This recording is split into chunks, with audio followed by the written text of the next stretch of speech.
Hello and welcome everyone, I'm Mr. Vintage and this is my review of the 1-to-1 44th scale high grade Gundam Arios Hallelujah Haptisim's mobile suit from the season 2 of the Gundam 00.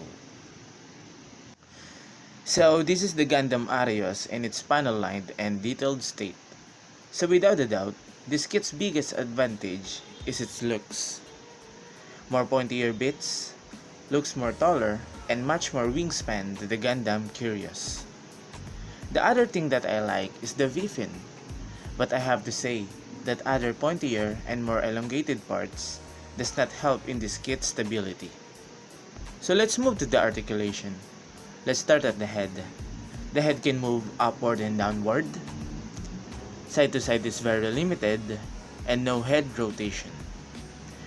Next, the arms. The arms does not rotate because of the unique design of the joints, but it can move its whole arm to this extent. Bicep swivel, elbow joint, and this extra joint in the forearms can move quite well. The hand is on a ball joint. Lastly, this protruding wing can hinge upward and downward, and the secondary joint can hinge too. Next, the torso can bend slightly forward and backward and side to side. Next, the front skirt. And this is where the problem shows. The front skirt can move upward and downward, but it's very easy to fall off. So every time I move it, or even the legs, the front skirt will fall almost every time. Next, the legs all the way up. It's great. Legs all the way back. Blocked by the back skirt, which moving slightly but still gets in the way. Thigh swivel. Knee bend quite limited because of what I mentioned earlier. More pointier bits and elongated parts equals blockage in the movements. Lastly, the foot bend and the toe bend. Next, this wing can slide and the whole leg can be shortened by sliding the legs, but that is due to the transformation gimmick this kit have. Next, let's move to the backpack. The backpack can only move upward and downward. And this is where we see the add-on in this kit, the GNHWM. This container can slide up to reveal the missiles inside. That's the whole purpose of this thing. It's quite disappointing. So the Gundam Arios is, well, very poseable kit. The only problem is the design. You can actually use the articulation in its fullest capacity due to the blockage of its own ornaments and armors.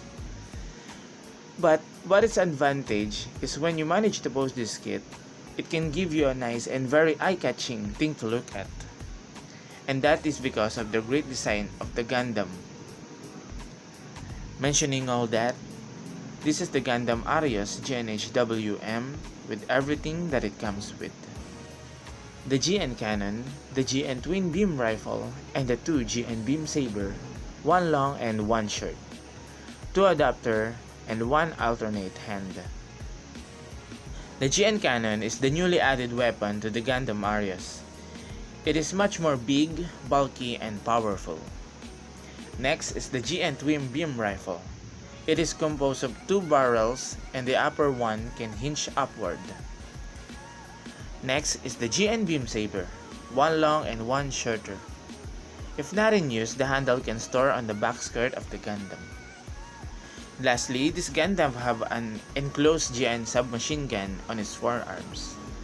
You can execute that by sliding this armor and revealing the submachine gun. And these kits also have these 2 adapter. One is for the stand when it's in MS form, and this one is when it's in flight form. Lastly, this kit includes this closed fist alternate hand. Now, let's move to the size comparison. This is the Gundam Arios alongside with the high-grade Gundam Curious, real-grade Gundam Exia, and the petite guy. And the final part of this review is of course the transformation.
So that's the high-grade Gundam Arios GNHW.